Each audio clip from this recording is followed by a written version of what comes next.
This was such a huge game changer for me, starting to use 2 flies on the leader. I want to cover some of the common questions I get on how to fish with 2 flies. Quite many years ago I heard about sea trout anglers in the south point of Sweden were using 2 flies on the leader. And I was like, I'd never heard about it, 2 flies. It couldn't wrap around in my head. And I was too embarrassed to ask. I've never seen anyone use those kind of rigs before. So I started experimenting. And today I'm gonna share what I've come up to that is the most convenient and best working rig for it. And I'm so happy that you reach out with all different questions. I'm gonna pop some up of the questions I received in this video. And I'm just gonna cover everything you need to know about it. So let's do it. Nowadays my leader looks like this, that I have a tapered leader. And that comes to a tippet ring. I found it to be so convenient with a tippet ring. In the past, I did like a surgeon's knot here and leave the tag end for the dropper fly. And but using a tippet ring, the reason why I started with that was that I wanted to keep the tapered leader for a longer time. That before it was eaten up, you had to leave this thick end for the dropper fly outside the knot, and it ate the tapered leader like crazy. So it was a very expensive way of making tag ends. Also, you could tie on a fly in this tag end, but every time it ate a piece of the tippet, and after getting shorter and shorter, it was impossible to even make a knot. Sometimes I fished with just a few centimeters of tippet here, and then the fly barely managed to make a knot. But what I found that it was way more unlikely that the fish would take it if you had a short bit like this. I've tried with all different lengths, and my favorite is to fish with a 15 centimeter tag end here. That's what I found to be the perfect length. If you have it way too long, it's gonna wrap around the main leader too much, but it will still sort of catch fish. But 15 centimeters, you still can have some distance from the main line, and it moves around enough so the fish will take it. If you fish 10, at least for my fishing, I catch way less fish on the dropper fly if it's like 10 centimeters of length compared to 15 or 20. So I like to be in that range. If it gets too short, just cut it off and tie in a new piece in the tippet ring. Super easy and convenient. The other part of the leader, I found that if they're too close within each other, I catch less fish. I can't really answer why. If it's, yeah, they see 2 flies and they're confused on what to take, or if it did, yeah. I just don't like it. I like to have some distance in between them. The way I do is that I don't have like a crazy long taper leader here. So I have 9-foot taper leader and then a 2-meter tippet. Some people say that's crazy long, but you can shorten it by having maybe 1.5 meter here, or maybe 8-foot taper leader. You do as you want. That's probably how I would do if I wanted a shorter leader than this. So I tend to fish a little smaller fly here, and as the point fly, that's what the fly is called that you have in the end. There I put on usually one, if I have like one fly that is bigger and one smaller, I put the dropper fly, the smaller one, here in the tag end, and the bigger fly in the end. I tend to use heavier rod than most for sea trout fishing because I have 2 flies. But to begin with this, you don't have to change your rig at all. You can begin with fishing dropper flies that are fairly small, like a copper button. That's a great choice for having here as a dropper fly. That's probably the most popular as a dropper fly to use. A tiny copper button, which is like a little bug that is like size 12 or 10. It doesn't add much resistance to your cast at all. But if you put on 2 big flies, it's easier if you have a good turnover capacity in the line, and also a little bit of a stronger rod. So maybe up a line weight in both rod and line If you normally use a 6 weight, maybe step it up to a 7. So I have a thicker tippet than most people that are fishing on the coast. I hate breaking them off when I see trout. I actually catch more fish now the heavier tippet I go. I don't know where the limit is. 0.33 is normally what I go with. In the description I'll write all the dimensions of the tippet and leader and everything, and also this size of the tippet rings I prefer. And just to be clear, this is just a demo version with a colorful nylon, just to make it more visible.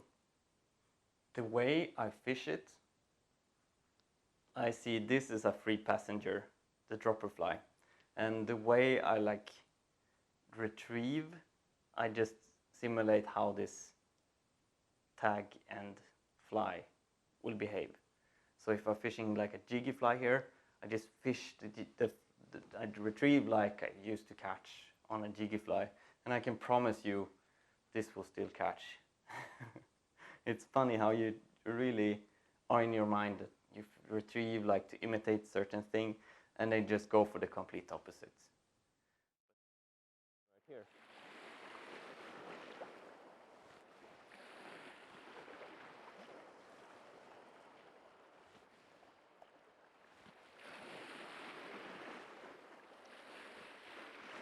Yep.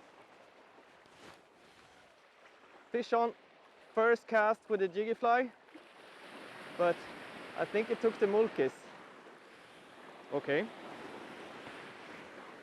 That was interesting. I don't know how many times in these episodes I've said I think it's a rainbow trout. It is a rainbow trout! Whoop. No, no, no, no, no. Yes. They are indeed terrible to hold. But here is this little fat rainbow trout.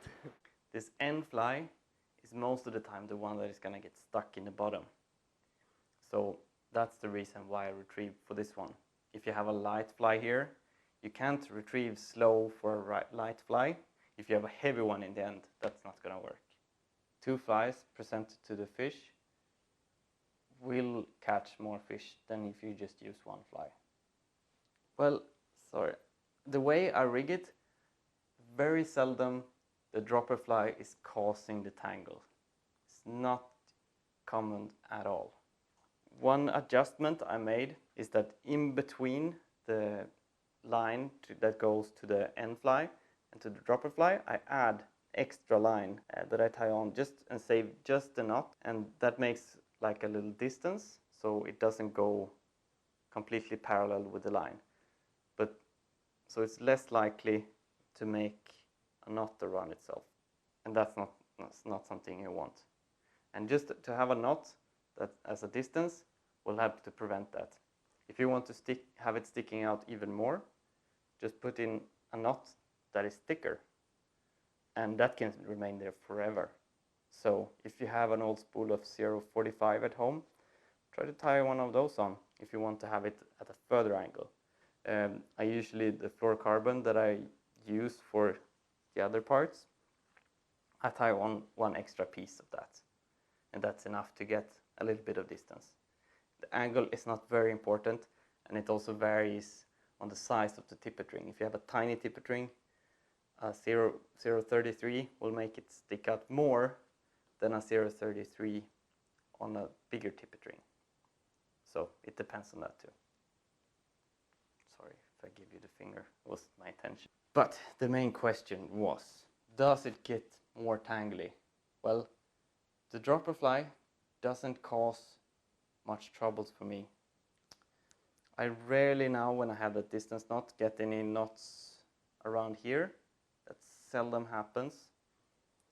But if you're someone that casts and get those, tailing loops on the line every now and then, or a tangle where the tag fly hooks into the fly line or tippet, and maybe it comes in hooked here. If you have that several times a day, you're gonna have a pain, because the dropper fly, it doesn't cause much tangles, but it makes the tangles that you get worse. If your rod tip path during the casting stroke goes anytime through the cast, goes underneath the line of a straight rod path, you will cause a tailing loop, or most likely. And if you have two flies, it's gonna make a big tangle out of it.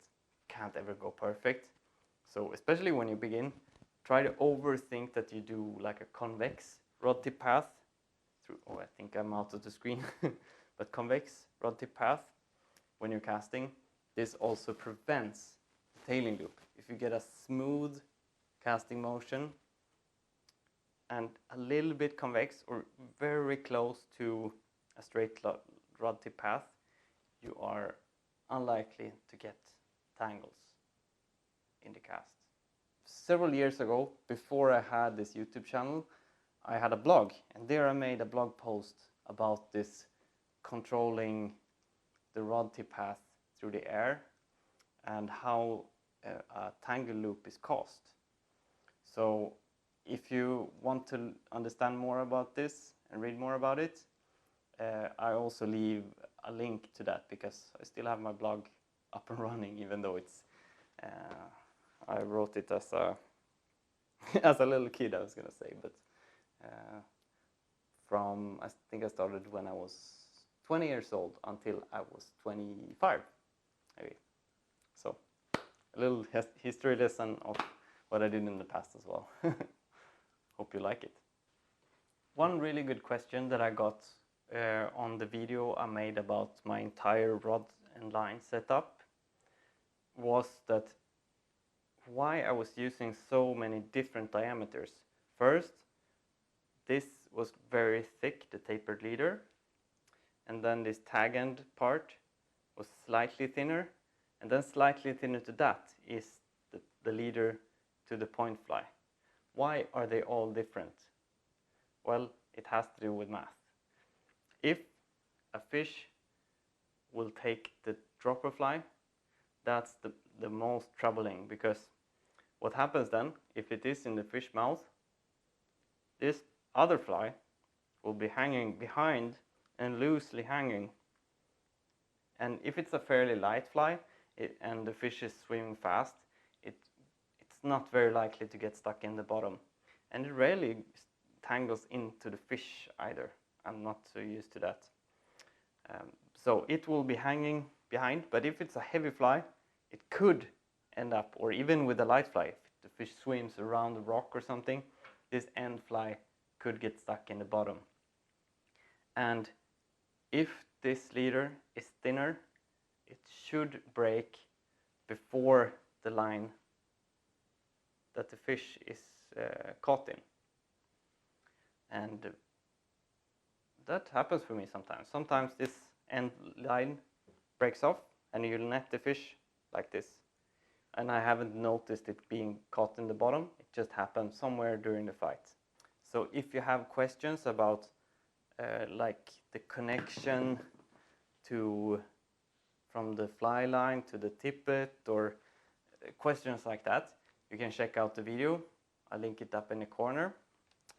But I just want to make a huge shout out to a guy that commented in that video, and it changed my fishing. And that was Claes Fredriksen, and he talked, and he mentioned this little knot in between, which I didn't do in that video. So useful. So thank you to him. Thank you to all of you watching. So appreciate learning from you and sharing my moments. And I'm so grateful for you commenting down below in the videos. Does it ever happen that I catch fish on both flies? Is another question I get. And yeah, a few times a year. It's quite seldom. It happened once this year, and it was two small ones. And the difficult thing is to net them, especially if you have a long distance between the lines. And one solution that I did now was to get the first fish into, like, so I can almost reach it. But instead of reaching for it, the one that was caught in the dropper fly, I reached for the line that was past it and lifted it up. And then I took the net, scooped it in, and scooped in both fish. that could be a solution. Like, because they were like really in the same size. But if you have like one huge one on and one small one on, don't care so much about the small one. Focus on netting the big one, and the rest will solve itself. You can just grab the fish on the side of the net and throw it in afterwards or so, if there's a big size difference. But it can be quite tough for your adrenaline levels if you get into two fish. It can be really tough, but exciting, of course. Here you have two suggestions on what to watch next. One is on how I fish with floating line, why I do it so often. The other one is just a kick-ass sea trout fishing video I made recently. Hope you enjoy it.